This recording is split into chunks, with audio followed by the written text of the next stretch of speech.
Okay, we're going to be talking about chapter 3, ecosystems and energy. So this will be your first introduction to ecology.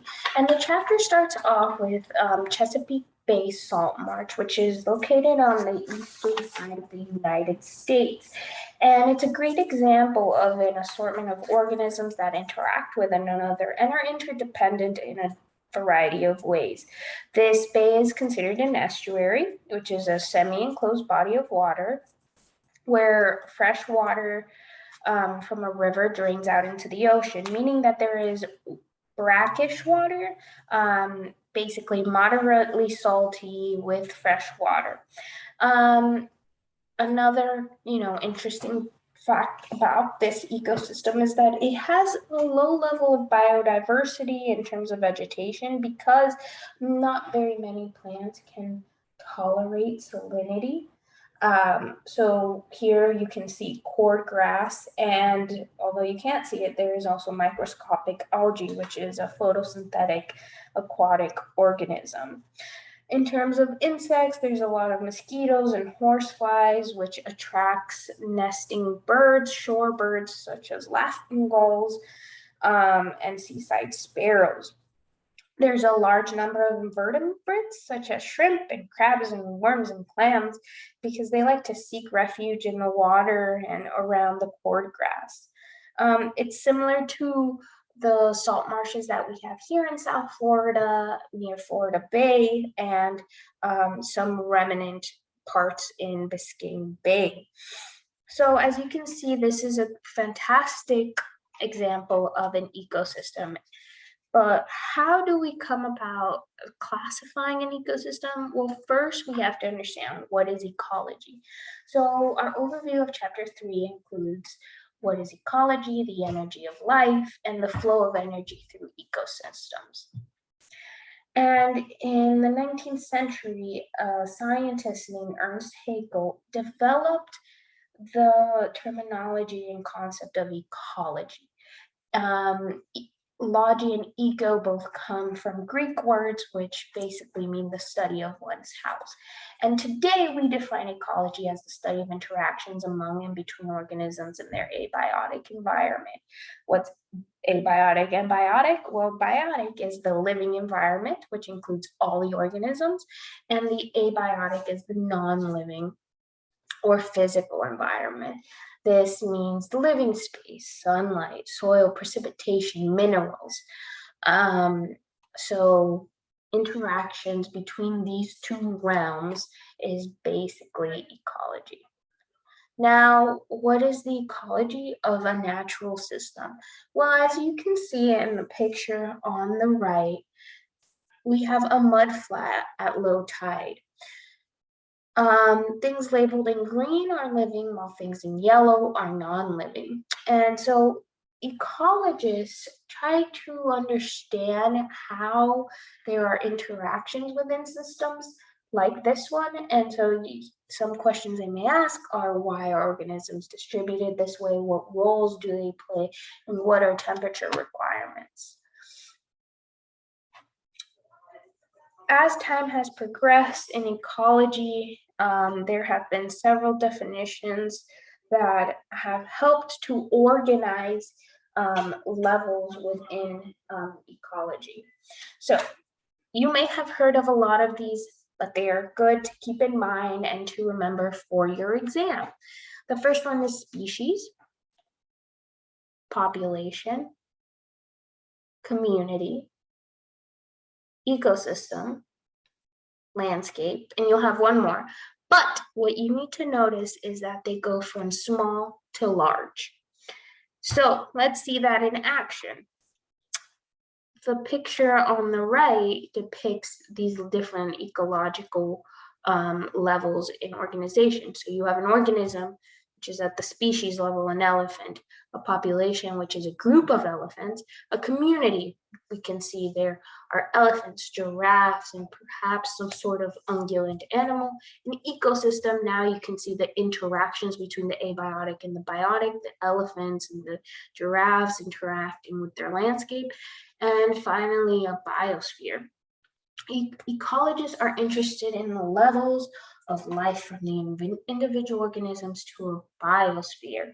So here's a question for you all. At what level might you study how a growing population of a snake species introduced to a marsh ecosystem is affecting populations of small rodents there? So based on this question, which one would you pick on the right side? If you said community, you are right, because you have a population of snakes and a population of rodents. Now they are in a marsh ecosystem, but we really want to understand those two. So we're going to choose the community level. And besides ecosystem and landscape, we have the biosphere. Now the biosphere contains the communities, ecosystems, and landscapes as well, but it has those abiotic environments we talked about previously. So the atmosphere, the hydrosphere, and the lithosphere also interact within the biosphere. And how do we understand organisms and communities and how they're able to reproduce and move? Well, we have to look at the energy of life. And energy is the ability or capacity to do work. Organisms have to do biological work. Think about it. They grow, they move, they reproduce, they maintain and repair damaged tissue, and all of that requires energy. So we have energy in several different forms, chemical, thermal, mechanical, nuclear, electrical, and radiant. And they fuel these interactions in life on Earth. Here are the forms of energy and their definitions. You don't have to know them, but just as a quick reminder of what it is.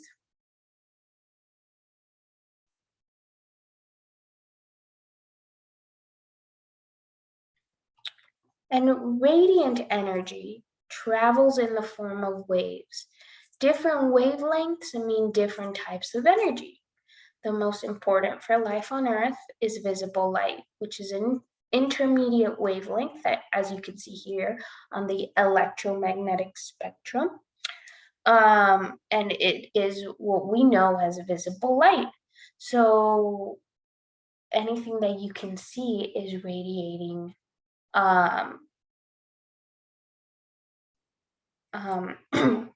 visible light energy. And solar radiation, which converts into visible light, is fuel for plants, which then turn this food into food, which is a process that we know as photosynthesis. Now, I'm not going to go too much in depth about the next thing, but it's a good reminder of how energy travels. Thermodynamics is the study of energy and its transformations. And scientists look at it in terms of systems. So we see a natural system as an ecosystem, but for energy, we just see it as a regular closed or open system.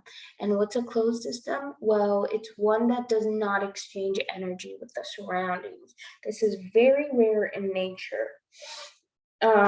While an open system exchanges energy with its surrounding. This is what we commonly see because we are not limited in the scope of how energy is transformed. And there are basically two major laws of thermodynamics. The first one is that an organism may absorb energy from its surroundings or it may give it up, but the total energy content and its surroundings is always the same. Thus, energy cannot be created or destroyed. It can only be transformed from one form to another. Second law of thermodynamics, when energy is converted from one form to another, some of it will always be degraded through heat. The best examples we have of this is that when you put a cup of water outside, the water gets warmer because that solar radiation is basically being transformed into heat. Another great example is that the chemical energy of gasoline to mechanical energy in an automobile engine is only 20 to 30% efficient, meaning that it's only going to be changed 20 to 30% into mechanical energy. So what happens to that other 80 to 70%? It's lost as heat, and that's why we can feel that our car's engines get extremely hot, and we need to use specific chemicals to cool it down so that it does not overheat and potentially cause damage to the vehicle. The most important two processes that happen within organisms on Earth that allow us to move and to change chemical to mechanical energy or other types of energy is photosynthesis and cellular respiration. Photosynthesis is the biological process in which light energy from the sun is captured and then transformed into the chemical energy of carbohydrate sugar molecules. Please know this. You don't have to know the formula, but know what photosynthesis is. While cellular respiration is actually the release of that chemical energy captured to actually make the mechanical work or the other processes happen within the cells of plants and animals. So photosynthesis is capturing light, transforming it into food. Cellular respiration is breaking it down so that other work can be completed. Please know the difference and know that they are extremely important. So here is a fantastic system, and these processes occur continuously in the cells of living organisms. As you can see, we're talking about a plant here. So photosynthesis happens, sugar and other molecules are stored as chemical energy. Cellular respiration happens, and then there's that release of chemical energy. No, this is a fantastic diagram that I would suggest everybody know for their exam. However, not every single organism survives on just photosynthesis. I'm sorry, everyone, I'm a little under the weather. But in the 1970s, scientists discovered something incredible. In deep sea hydrothermal vents, where it is very extremely hot, they noticed that there were organisms surviving, yet there was no solar radiation touching them.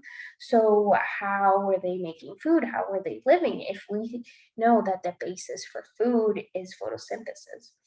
Well, it became known that there is actually other chemicals providing food, and this is another rich ecosystem. So these giant blood red tube worms that were almost 3 meters in length were surviving on bacteria that was performing chemiosynthesis. It's similar to photosynthesis, but instead of using sunlight as a driving force for food production, they use hydrogen sulfide, which is a chemical to make those carbohydrate molecules.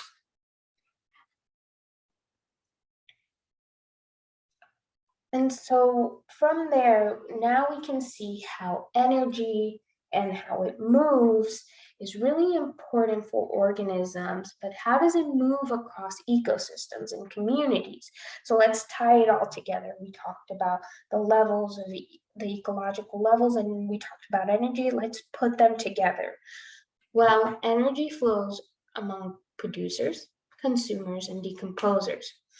I want you all to know what each one means, what each producer, what each definite each keyword means, right? And you can see this here with a really short, simplistic energy flow.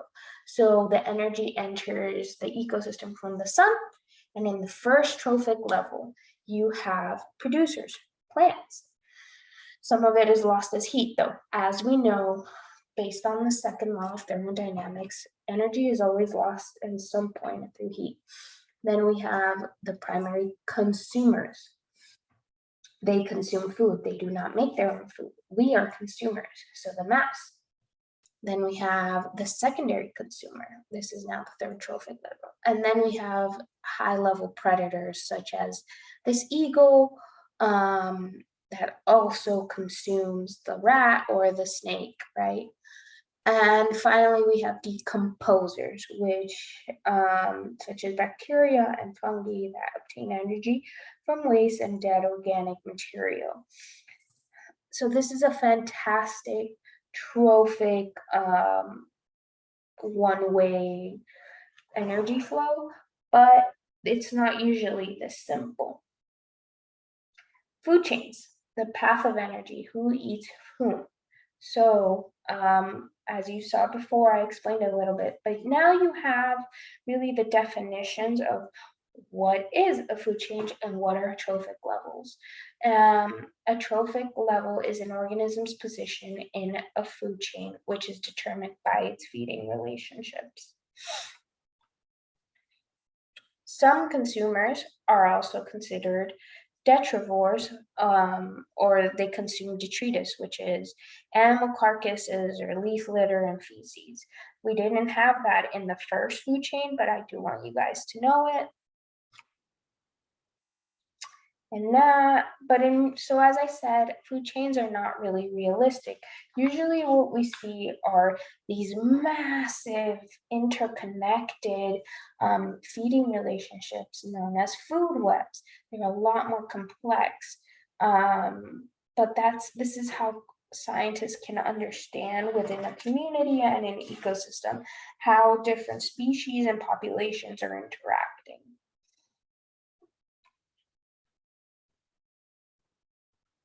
We have a case in point that I really always like to mention, and that is humans in the Antarctic food web. Now that we've talked about regular nature food webs, there's also food webs that we have seen in the last 40, 50 years that are being affected by us. So around the icy waters of Antarctica, it may seem like an inhospitable environment, but there's always been a complex food web. The base of the web is algae, which is then eaten by krill, which is that small organism you see on the top right corner. Krill are then eaten by many larger organisms, aka consumers. Even whales. Whales love to feed on krill. And once whales eat krill, they produce waste that then resupply nutrients for algae and krill again. So as you can see, it's a web, kind of like a cycle that doesn't end. Now, humans have had an impact because of the fact that whaling is a big part of not only cultural speaking, but commercially speaking in some nations. Whaling has impacted populations worldwide and reduced the number of large baleen whales in Antarctica. As a result of this, there was fewer whales eating krill, and so there was more krill available for other animals. Yet the lack of nutrients from the baleen whale waste also reduced krill population. So it kind of became a negative feedback loop. Another important thing is that the disappearing and warming sea ice is a human-induced effect that is reducing the number of algae and krill, which yet again other organisms feed on. So it's kind of like a never-ending loop of reduction in populations for both. Another way that energy flow is quantified is through ecological pyramids, and they represent the relative energy value of each trophic level so that we can see the movement and the loss of energy through heat. There are three main types of these pyramids. The pyramid of numbers, which is just based on the number of individuals. The biomass, which is quantified through volume and weight of populations, and finally, a pyramid of energy, which is based on kilocalories. And finally, we've come to ecosystem productivity. So understanding that productivity is the way in which we can see how much energy is available to be passed down from producers to consumers. So scientists have come up with different parameters. The first one being gross primary productivity, and that's the total amount of energy that plants capture and assimilate to carbohydrates. Then we have cellular respiration, which is plants use some of that energy for themselves, and then also plants respire as well. And then finally, we have net primary productivity, which is how much energy there is after plant cellular respiration is subtracted, meaning what energy is available as food for other organisms, such as consumers and other animals. So how do we calculate that net primary productivity? Well, it's basically the gross primary productivity minus the cellular respiration. NPP equals GPP minus R. And a good example that a student gave me once is that GPP is similar to the gross pay in your paycheck, and then the cellular respiration, R, is similar to your taxes, and then the net primary productivity is similar to your take-home pay. It's the same kind of idea. And what we have seen is that there is a great amount of variation in net primary productivity by ecosystem. So what is left over after plants respire for the rest of the animals changes based on the landscape, abiotic, ambiotic factors. Coral reefs, we know, have higher net primary productivity than tropical rainforests, which is crazy. And oceans have highly productive areas because of the photosynthetic algae that lives in the water, but unfortunately it has a pretty low NPP, so what is available for the other organisms. Deserts and tundras, as you can see, have the lowest NPP. And one question is, why do you guys think that the productivity of agricultural land might be lower than a forest nearby? Remember, productivity is based on photosynthesis, so there are usually less plants in agricultural land because some of it is kept, as mowed or cut down to plant new things. So forests usually have more productivity because they're kept intact. And of course, humans have impacted primary productivity. Humans consume far more of Earth's resources than any other of the millions of animal species. Because of that, we have seen a huge loss in primary productivity. Humans consume around 25 to 32% of the annual net productivity of land-based ecosystems because of food, biomass, and just areas for livestock that then we eat. However, if we look at the energy pyramid, we only account for 0.5% of the total biomass of all consumers on Earth. So for us to consume and take away that much primary productivity is alarming, and it causes a huge disbalance within the primary productivity of the world. So that's it for this chapter. Let me know if you guys have any questions during class time, or email me. Thanks. Bye.